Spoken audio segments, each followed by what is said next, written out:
These receivers that were not firearms yet were closer to firearms than a hunk of plastic. What has this manufacturer, what has the armorer done that's illegal if they're not finished? What they're doing is they're getting into the manufacture of these is getting into the edge of making it too easy to do something that's not illegal. That hurt. Today's historical firearm, Italian Carcano. Thanks for tuning in to Fired Up. I'm your host for the show, Bob Irwin, coming to you from the gun store in Las Vegas, Nevada.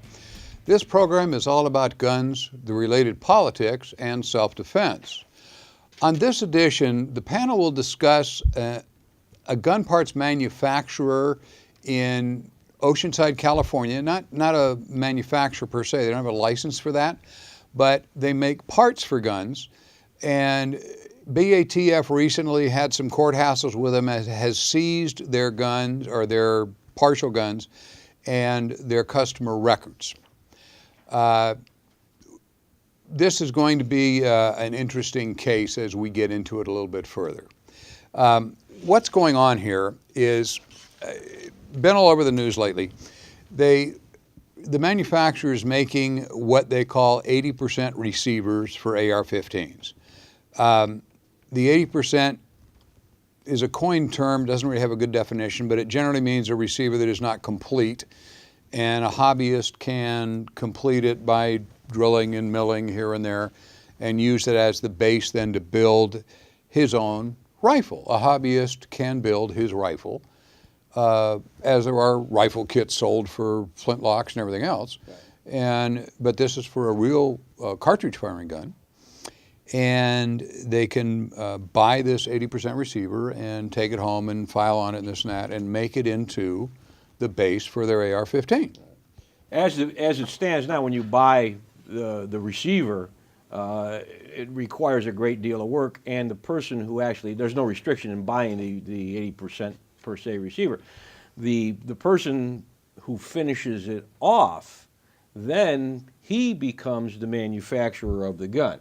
Now in California, of course, if it looks like an AR-15, it has all those other evil features that you can't have in California, as far as a detachable magazine, pistol grip, and all of the other Triggers. Evil accoutrements that California law prohibits. So if he finishes the receiver to the configuration of an AR-15, then he's created an illegal firearm anyway in the state of California. Yeah. So But as sold, aren't these just kind of like hunks of aluminum? I mean, they're not firearms when they're sold. They're not completed. So what has this manufacturer? What has the armorer done that's illegal if they're not finished? Well, actually, it's a It's not a gun, but it's illegal even. It's a big chunk of really hard, durable plastic. And what the ATF is saying is that it's too easy to convert this into a workable firearm. And their position is it's so easy, anybody can do it, and they don't want that to occur. I couldn't actually find a plastic one for sale. Went to a couple of gun shows to find one before this show, and this manufacturer's in California, but there aren't any available. I presume they're all in ATF's vault somewhere, all the plastic ones. Look, Michael. the short answer here is ATF felt that these firearms were, or these receivers that were not firearms yet, were closer to firearms than a hunk of plastic. They felt that they violated, if not the letter of the law for selling a receiver, at least the spirit of the law. And they contacted Ares and said, we want your customer list. That's really where this started off. Right. We want your customer list, and the owner of Ares said no and got a restraining order to keep ATF from coming and getting these things. ATF got a search warrant and a seizure record order from a judge. They went in, they gathered up about 6,000 80% plastic receivers. One of these, except in plastic, which is about $200,000 or $300,000 of inventory at their prices. And they seized all their computers and all of their records from, I think, 5 locations. Ares had 5 retail locations in the California area. And they now have the list of about 5,000 people who had previously purchased one of these. So now they're in possession of at least the name of the person who bought an unfinished receiver and their address. And now we're going to have to find out where it is they intend to go with this. This is a real issue. It's just developed in the last couple of weeks. Yeah, if these were model airplane kits, nobody'd care. These are the fuselage of a rifle instead of the fuselage of an airplane. They're potentially unregulated firearms if the people that bought them intend to make them into AR-15s instead of a paperweight or a lamp or whatever. And we can presume that the people that bought these intend to build a rifle. That's a fair assumption, I guess. But they're not. That's not a crime. You can build your own gun. You all recall the Constitution having a right to keep and bear arms. Most of our listeners have heard that once or twice. So they're not violating a law. What they're doing is they're getting into the manufacture of these is getting into the edge of making it too easy to do something that's not illegal. This all comes, folks. That hurt. And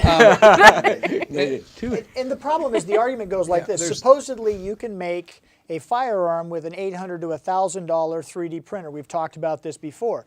But there's not a spate of individuals making firearms with 3D printers. It would be far easier to make one out of conventional materials than go to the hassle of buying a 3D printer.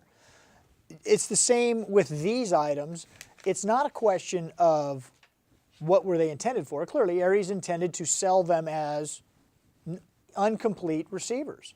If the end user wants to build their one firearm a year, has been kind of interpreted from the federal statutes, as long as they don't take it out of the state of origin or sell it, which means placing it into the stream of commerce, they're legal. Now, the other side is Ares, because it's not a firearm not subject to regulation, could mail these.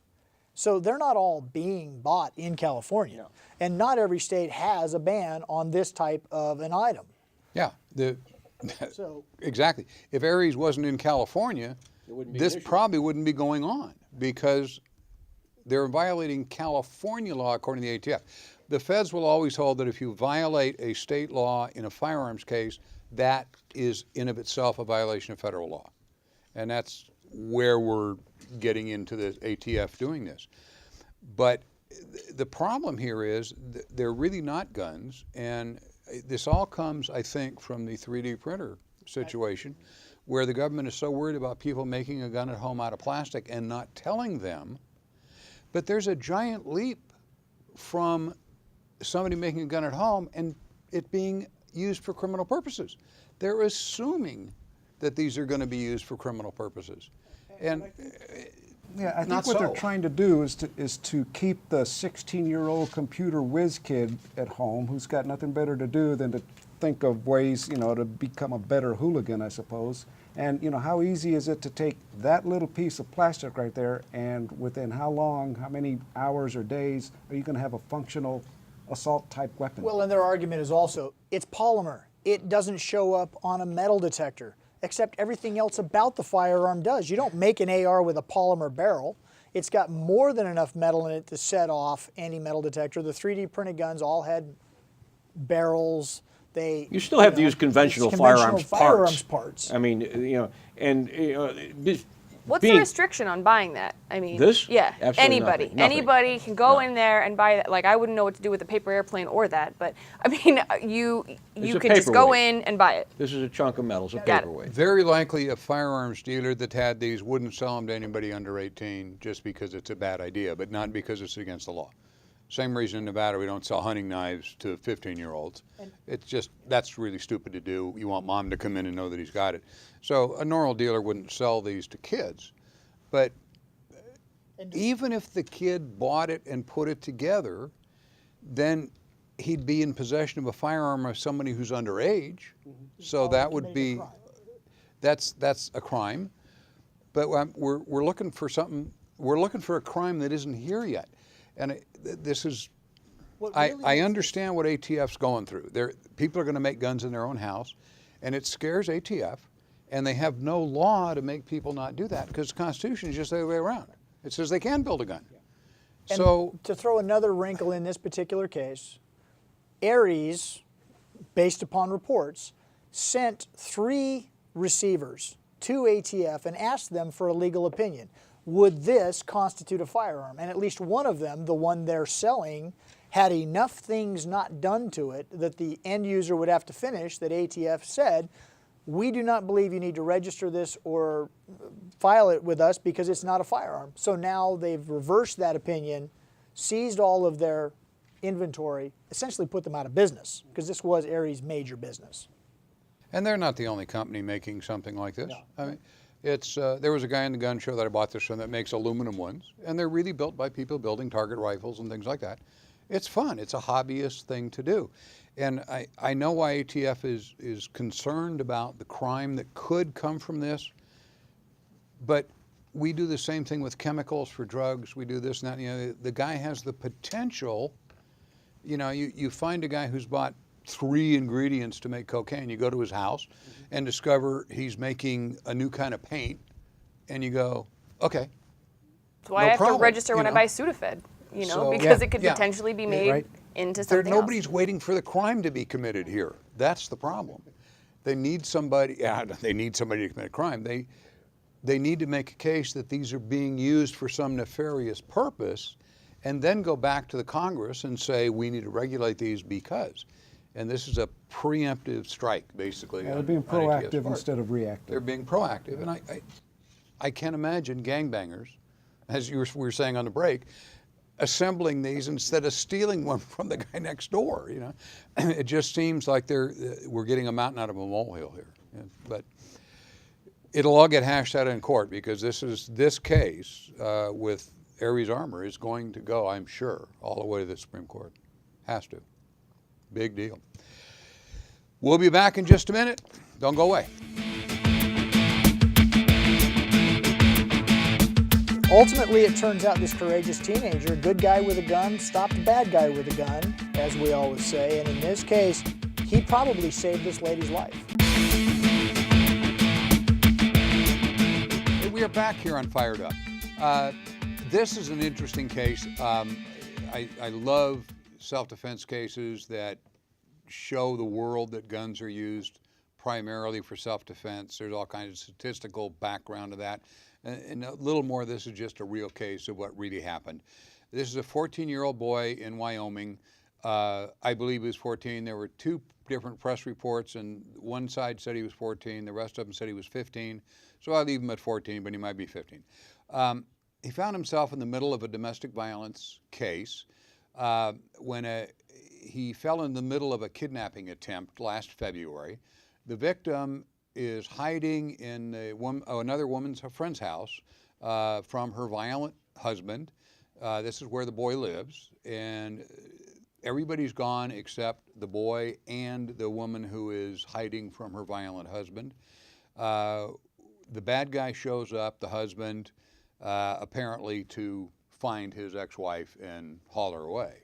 Well, fortunately for the victim, the 14-year-old son, or 15-year-old, of the homeowner had actually had the courage and the knowledge that enabled him to save her life. The woman's estranged husband showed up and literally physically dragged her out of the home and forced her into the car. I guess the report said that he kept repeatedly punching her in the face. She was being visibly attacked when he dragged her out to do, God knows what with ill intentions. Then the kidnapper returned to the house to retrieve the dog and the woman's purse. Nice guy. Yeah, I mean, he was getting, and that's when he ran into the 14-year-old holding the 22 at him, pointing the 22 at him. The guy ran. And then this kid, assessing the situation, pow, fires one shot, strikes the guy, and he dies on the way to the hospital. He's dead. DRT, we call it, dead right there. Dead right there. And it turns out that this guy had a .44 revolver. It was on the ground next to where he was, and in his car were several other firearms. As always happens, or quite often happens in these stories, it turns out that the estranged wife had a restraining order. He was not supposed to come within whatever the distance on the order was. If it was here, it would be 100 yards. Could be further or shorter depending on that jurisdiction and the judge. He also had a felony conviction, which means he wasn't supposed to be in possession of firearms, and he had several.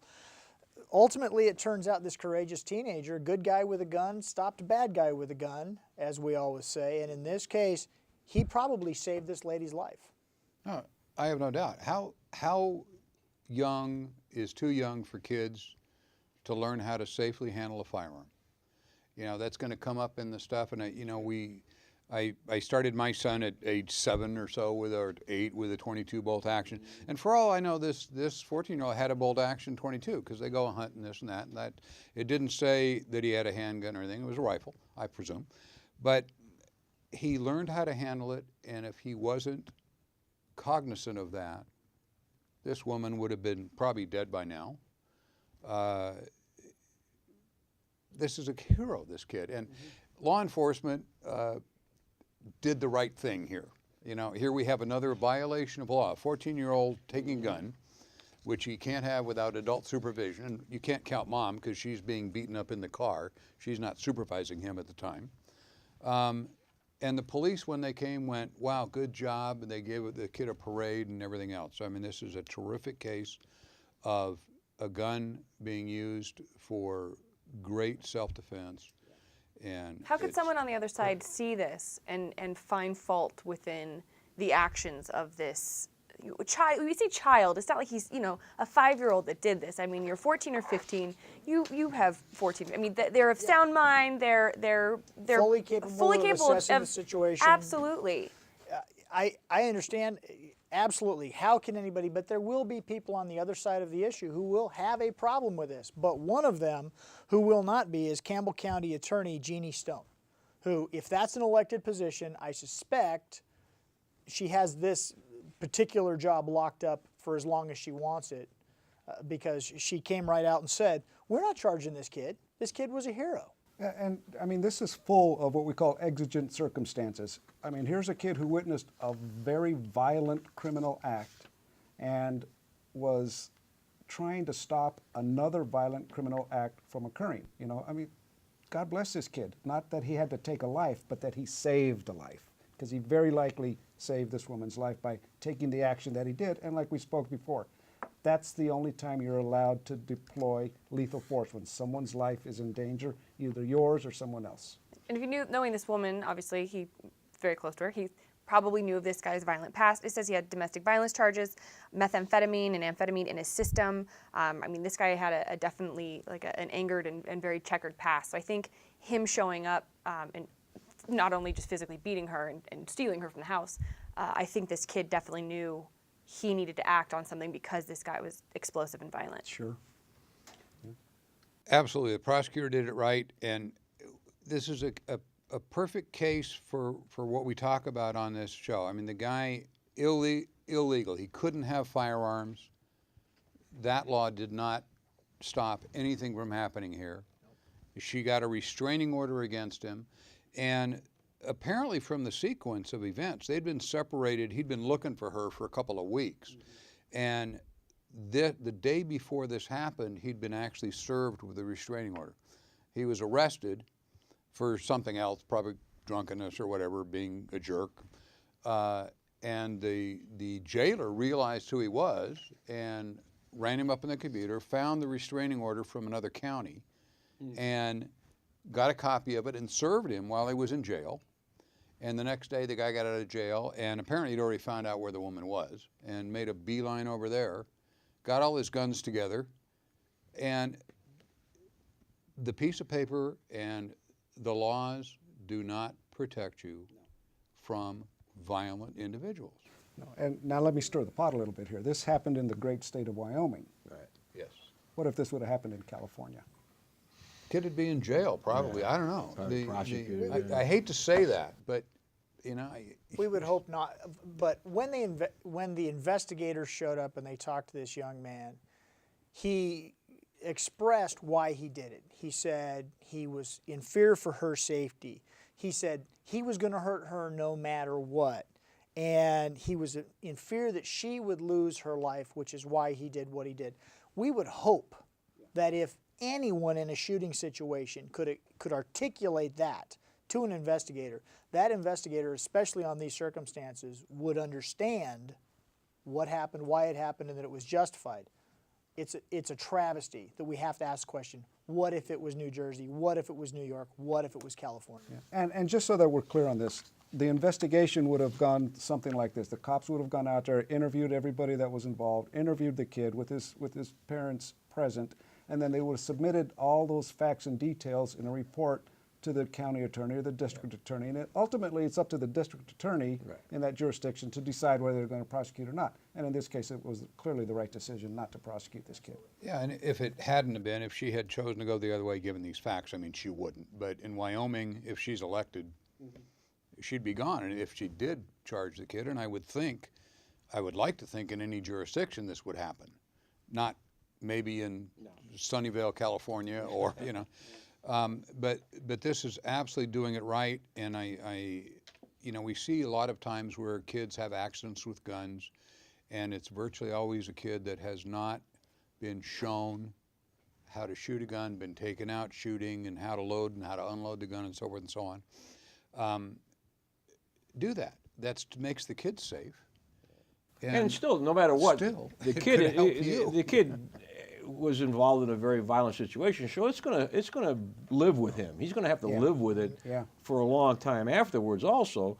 So, obviously the kid did right, but he's gonna have to take responsibility for his actions also. And I'm sure that, when he goes to school, here's the guy that shot that guy. So he's gonna have to put up with a lot also with this. So, I mean, it's good that he did what he did, and I just hope that he gets some counseling also to put things right in his mind. Ultimately, this case is the big exclamation mark at the end of what we always say. You can do everything right. This woman fled her home. She got a restraining order. She hid from a violent man, and he still came after her, and it was only a firearm that kept her alive in the end. And a person willing to employ it appropriately. And in this case, it did happen to be a minor. We offer firearm safety courses for adults for free and free children's gun safety classes. So if there's a firearm in the house, this child, obviously, he's a minor, but he knew how to operate it. If it was a child that was even younger than this, we hope that they would have been exposed to some sort of safety training so that they would have known to stop, don't touch, leave the area, tell an adult. But when they get of age, I hope that they would take advantage and teach that child, if you're in the house, to know how to use it. And that's such a good point, Emily, because we talk about this all the time, Bob. If you're going to be a gun owner, be a responsible gun owner. If you have little kids in the house, teach them not to be afraid of that gun or to completely leave it alone. If after you've talked to them, showed them how to use it and be safe with it, they still, oh, no, I don't want to have anything to do with a gun, let them do that. Don't force a kid into being comfortable with a gun if he's not comfortable with the gun, but be a responsible gun owner. We'll be right back. Don't go away.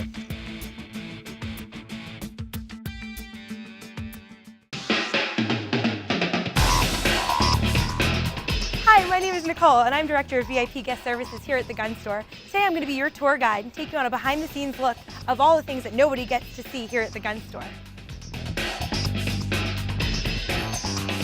Upon arrival at the gun store, you'll be welcomed by one of our greeters.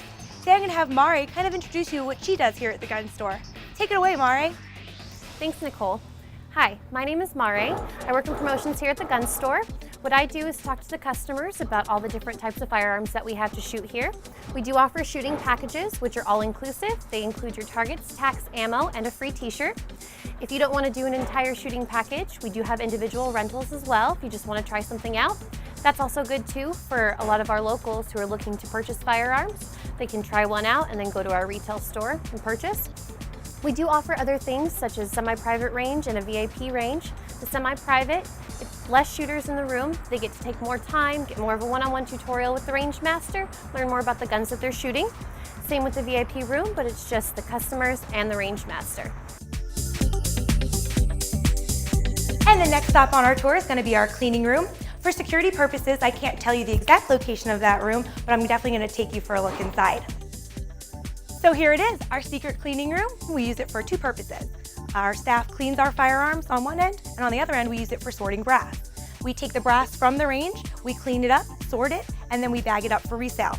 We have 308, 223, 9mm, 45, all available online for purchase and in store. We're here in retail with Josh. Josh will go over exactly what we do here at the gun store. Hey, how's it going? I'm Josh with the gun store. We do FFL transfers.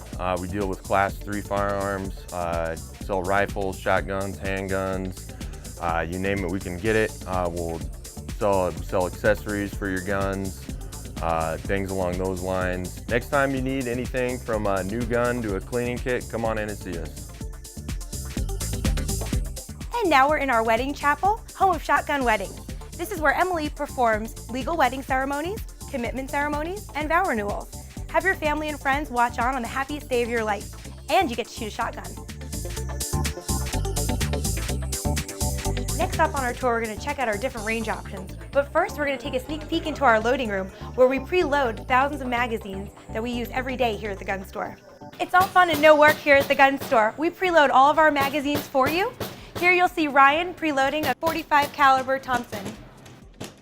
And now we're here with Tony, one of our greeters and range masters here at the gun store. Hi guys, right now what you're seeing, this is the range lobby.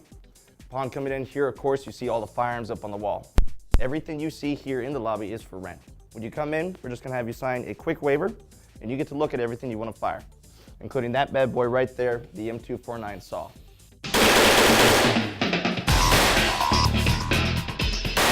VIP ranges are available for booking, whether you're celebrating a birthday, an anniversary, a bachelorette party, or a corporate event. These rooms are entirely private and exclusive to your group and your group only. Each VIP reservation includes direct entry into your own private range, so there's no wait in line. Once you're inside, you'll receive a full one-on-one tutorial with an experienced range officer.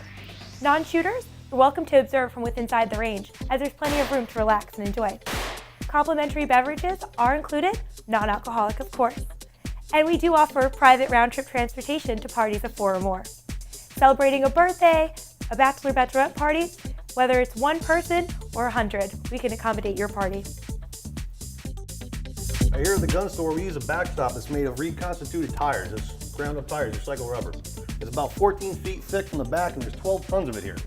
Now behind that is a ½ inch of AR-400 steel, and behind that is 12 inches of concrete. We don't want any rounds getting out of here. For that same reason, we use frangible ammunition. It's lead-free, and it's made of compressed copper powder, so it breaks up on impact and just turns to dust. After about 3 months of shooting, all this rubber is going to be completely packed with copper powder, so we go ahead and dig it all out and bring new rubber in.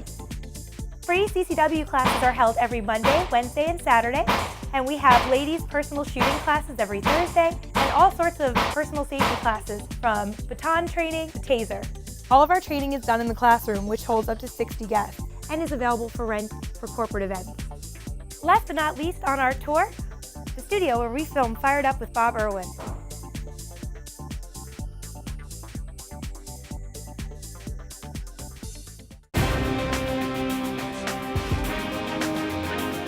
Hi, this is Tony D from the gun store in Las Vegas.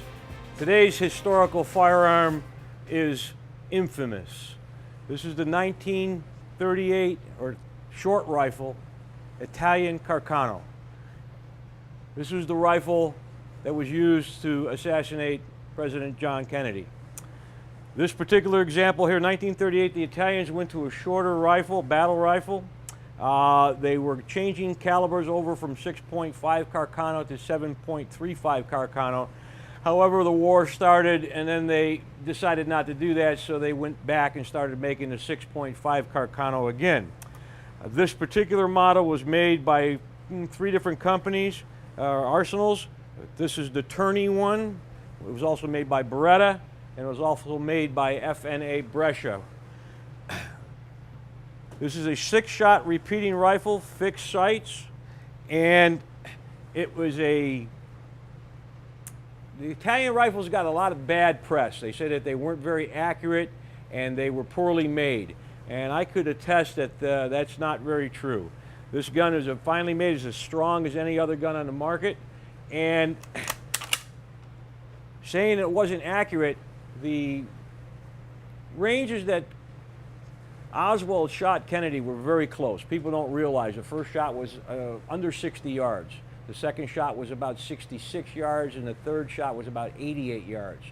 Very, very simple shots to make. If you were up at Dallas and looked out that window at the school book depository, you could see that they were quite close. This rifle was absolutely capable of making those shots, and a good rifleman with practice could get the rounds off in the time limit that he did. In fact, here we did a competition and we set up the scenario with the 3 targets at that range, and out of 24 guys shooting, we got about 19 of them hit the target 3 times, where Oswald only got 2 hits on a target, and the rest of the guys did get 2 hits. So it can be done. It could have been done, and it was very, very easy to do by someone trained. This rifle here is from the exact arsenal that Oswald's came from. This one was in 1941. Oswald's was built in 1940. And again, this has the fascist date of 19 on it, which stands for the year of the fascist regime. It is stamped here with the caliber designation 6.5 and the serial number here. The ammunition comes in a 6-round clip. You insert it into the gun, and as you fire your 6th round, the empty clip will come out the bottom of the gun. Oswald used ammunition that was made by Winchester in the United States. This is probably the best Carcano ammunition that was ever produced for that rifle. And this has an interesting history too. President Kennedy contracted Winchester to make this ammunition for the Bay of Pigs invasion in Cuba. When we were going to oust Castro, they gave them Carcano rifles, and 3 million rounds of this ammunition was made by Winchester for that. Of course, the Bay of Pigs invasion never took place, so the ammo was surplused out. This is probably the most accurate ammo that could be used in a Carcano, and it came in 3 different lots, and this is the 6001 is the first lot that was made. The ammunition is quite collectible by the conspirators and Kennedy archives, and a good box of this stuff will sell for over $200. We're going to shoot the gun today, and our distances aren't going to be like the Kennedy assassination, but we're going to try it from a little bit closer indoors, of course without the telescopic sight. So we'll get started and get ready. All right, to load the gun, you insert the full clip into the rifle, push it all the way down until it snaps into place, chamber the rifle, and we're ready to go.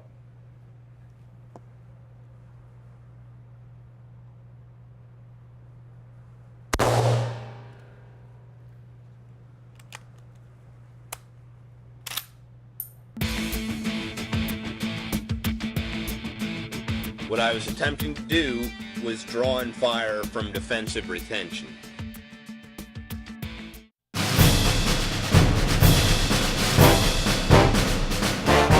I'm Mike Rogers. Welcome to this segment of Moron of the Week. Enjoy. Howdy folks, Tex Grebner here, Tex Grebner Outdoors. I'm not making this video for sympathy, and I'm not making it to be ridiculed. I experienced a negligent discharge of my Kimber Pro Carry 2 1911 45 ACP. As you see, I'm wearing a hospital bracelet. The footage that I'm about to show you is what actually happened.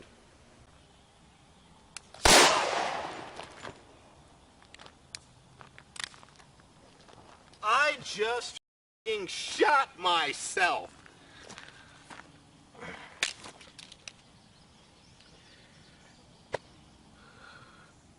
Oh, son of a bitch, I just shot my...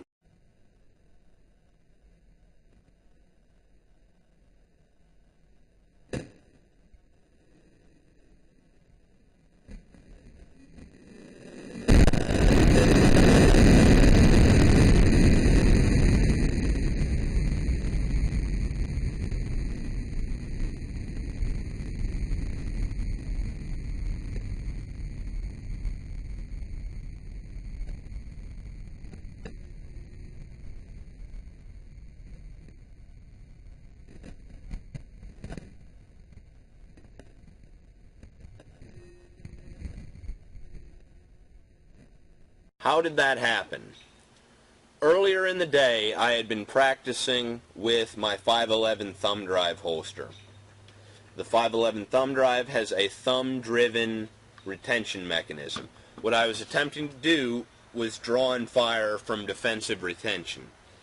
However, I had done this multiple times with my 511 thumb drive earlier that day with my Glock. The 511 thumb drive is in the actual same position as the safety on my Kimber. As in, when I went to draw my pistol, I pushed down and took off the safety. Then I pulled up.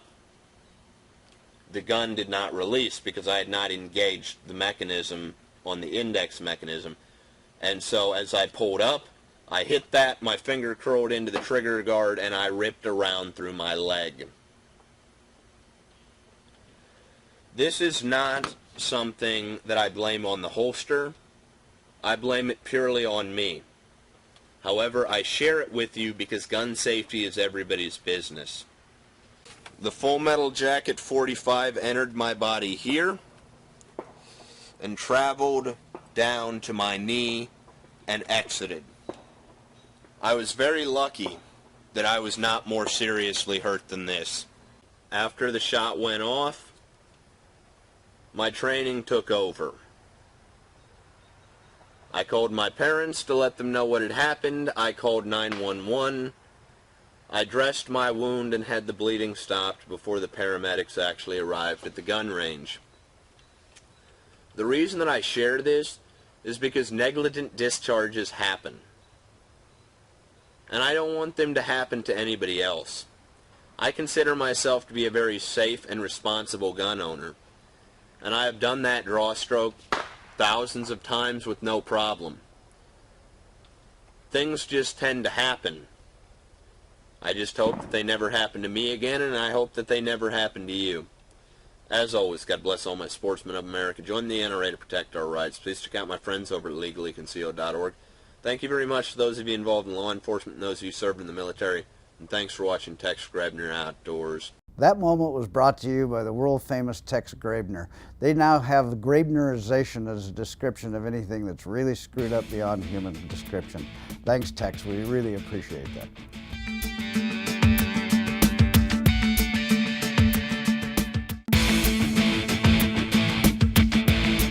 We've talked about various insurance options before, but I want to reiterate, if you carry a firearm for self-defense, the biggest concern you'll likely have is a civil lawsuit in addition to being charged criminally. The vast majority of people who utilize firearms in self-defense are not charged criminally if they follow the basic rules of self-defense. However, quite often, even if they're found to be justified in their use of force, they're sued by the individual who was shot or that individual's family if they're deceased. There are several good insurance programs out there that you can purchase that will assist you with legal fees and compensation awards should you lose, but you have to go seek them out. Sometimes your homeowner's insurance policy will do so. You should call and ask. If they won't, you should find additional insurance that's designed specifically to aid people who carry firearms or use firearms to defend themselves. Don't wait until it's too late. Again, it's cheap insurance, relatively inexpensive, and good peace of mind, so that you know that if you're ever sued for protecting your life or the life of another person, you have someone to help you out with the cost and possible damages. And we are back here on Fired Up. Another kind of a happy story here. Viewers may have noticed we've touched on a couple of cases in Detroit over the last several weeks. And they've had now at least 5 cases of homeowners defending their families with gunfire in the past literally 4 to 5 weeks. They got a new police chief doing good things in Detroit. Enter the new police chief, James Craig, who has taken a page out of the great state of Texas's playbook and has said to his citizen, now we're talking about Detroit, you know, big crime rate going on there. He has publicly stated that every citizen should have a gun to protect themselves. I don't have a problem with that as long as you're allowed, you know, within the parameters of the law, to possess a firearm to protect yourself. And you know, you got to take into consideration you know, the status of what's happening in not just Detroit, but, you know, that area of the country generally. Well, absolutely. And he's credited the higher number of CCWs in his city with a reduction in violent crimes. And there's little doubt that he's right. All of the studies point to that say the more honest people have firearms, the lower the violent crime rate. Detroit was at something along the lines of 80 violent crimes per 1,000 residents, which leaves it in the top 2% of cities. So they need all the help they can get. It's pretty obvious that criminals prefer unarmed victims. I mean, they want to shy away from homes and businesses that they know are likely armed at this point. Michigan is not a shall issue state, from my understanding, but most sheriff and police chiefs are pretty open with it. I mean, they're granting more of these permits. Yeah, and here's the difference. Here's the chief encouraging people to keep firearms available to them. And his policies are also discouraging officers from arresting honest people to simply display the weapon to discourage criminals. And a lot of times people don't realize that the mere presence of the firearm does dissuade a lot of bad guys from pursuing their criminal acts. It's not, I mean, definitely not open carry, but he's discouraging that. And it's good. It's really good to see a big city chief of police do something like this. It's encouraging. Michigan is not a shall issue state, but most of it is rural, and they do issue permits to just about anybody who wants one. In the county that surrounds Detroit, however, the county sheriff was a little more troublemaker, I guess, trying to suppress the crime rate. He was trying to suppress guns instead of trying to suppress criminals. And now that this new chief has come into the city, and he has encouraged that, and literally by policy told his officers, you get there and a citizen has displayed a gun to make somebody run away, don't arrest the citizen. Pat him on the head, tell him great job, and leave him alone. Because we don't need to fill the jail up with honest people. And the crime rate is, the burglary rate is dropping immensely, because nothing prevented somebody in Detroit from having a gun in their house like it did in D.C. They just didn't, because it literally made the police mad. Well, and Detroit has been essentially ground zero for economic distress for the last several years. They're in bankruptcy. They have a trustee, and they're trying to decide how to do things. And over the last several years, response times for law enforcement and fire have gotten longer and longer and longer. I read, I think 2 weeks ago in the newspaper, there was a homeowner who actually stabbed an invader to get them to go away. He didn't have a firearm, but he used a knife or some other object to drive them off. There are places in Detroit where no one is around, where blight has taken over the entire city, and law enforcement cannot protect everybody there. I think that's what the new chief is saying. You need to take some responsibility for yourself, and I'm going to make it easier for you to do it. And he deserves to be applauded for this every day. Their justifiable homicide rate shot up 79%. And because they're letting the citizens protect. I mean, we're actually in a position where it's kind of like Los Angeles is now. It's discouraging citizens to have a gun for self-defense, and if the police do that, they tend not to have guns. And this chief, you know, if you missed the history, we talked about it once before on the show. He worked for LAPD, became a deputy chief after 28 years, and he said himself he was absolutely with the no guns for civilians, only cops should have guns. He took a retirement job in Maine and discovered that they had a hugely low crime rate and everybody's carrying guns. And nobody thought a thing of it. Which he attributed to the guns. He didn't look around and go, well, it's Maine, it's rural. He said, no, we'd have crime if it wasn't for the guns. And he's looking at what's going on in the city he's in Maine, and going, well, nobody would have broken into that house because there's 8 people walking by with guns. So when he became the chief in Detroit, just flipped their policies. And the guy ahead of him, I have to say, did a little bit of the same thing, trying to reduce crime. and the crime rate has just dropped, and he has now just become the pro-gun chief of the world, saying you know, everybody should have a gun if they want one. It's sad that it has come to that, but I have to applaud this guy for implementing a program that is going to reduce the crime rate, which is everybody's goal in the first place. And if it means, you know, encouraging citizens to arm themselves, you know, he's the man who said, look, we have as many cops as we're going to be able to have, and we're not going to be able to protect you all the time. So you have to take a little bit of responsibility. And he's getting fewer cops every week because they're cutting budgets because of the bankruptcy.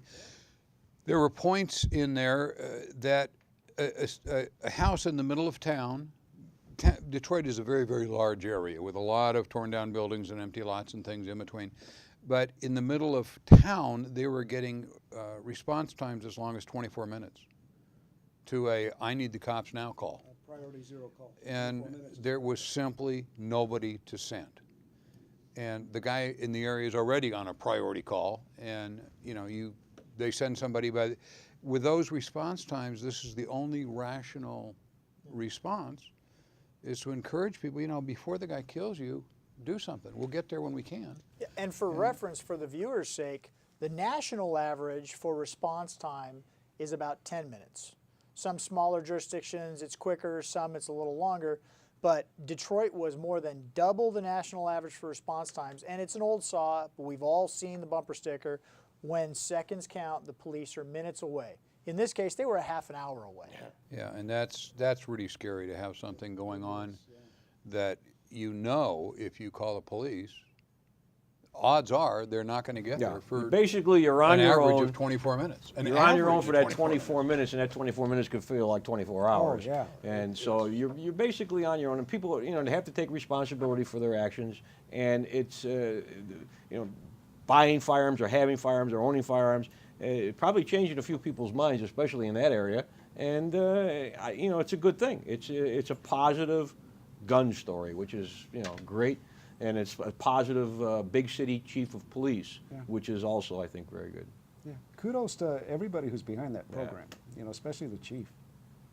Now, if I could only convince the local guys here, we don't need the 3-day waiting period on buying a firearm anymore. Yeah, but that's that's an issue for another show. But I admire Chief Craig. He's doing a great job. He's now running around as a guest speaker to various police organizations, trying to spread the word that actually this is what happened. The data shows that it's working, and it's a great thing. Good for him.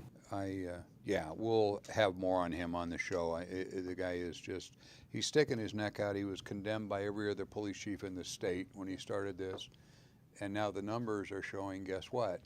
You know, he's a good guy. Thanks for tuning in to Fired Up. We're going to be back again next week, same time, same station. Hope to see you then.